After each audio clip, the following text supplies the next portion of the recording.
Hello लोगोफोर, नोंथांमोननि गेजेराव आं आरो मोननैसो गोदानै फैनो गोनां आबुं बड' सावथुन आरो बावैनो रिलिज खालामजानो गोनां बड' मिउजिक भिडिअनि आपडेट लानानै फैबावबाय।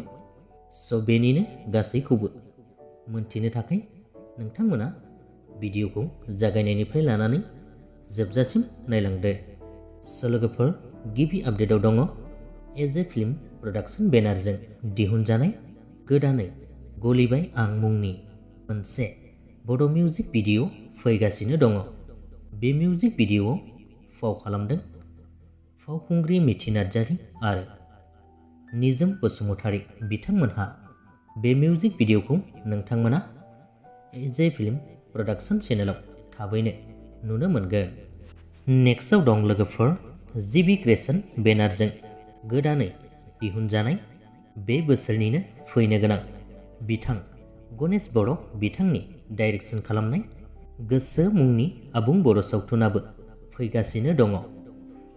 बे सावथुनाव जों गोबांथार मुंदांखा आर्टिस्टफोरखौ नुनो मोनगोन।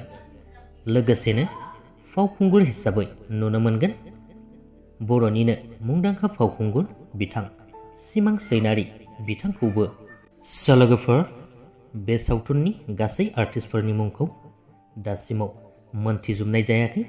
जेब्लानो आबुं मोनथिगोन अब्लानो नोंथांमोननि सेराव फिन खेबसे आपडेट लानानै फैफिनगोन। स' दासिमाव बे मोननैसो आपडेटनि भिडिअआबो बेखिनियानोमोन। भिडिअखौ नायनानै मोजां मोनोब्ला लाइक खालामदो, लोगोसेनो चेनेलखौबो साबस्क्राइब खालामनानै लादो। गोजोन्थों।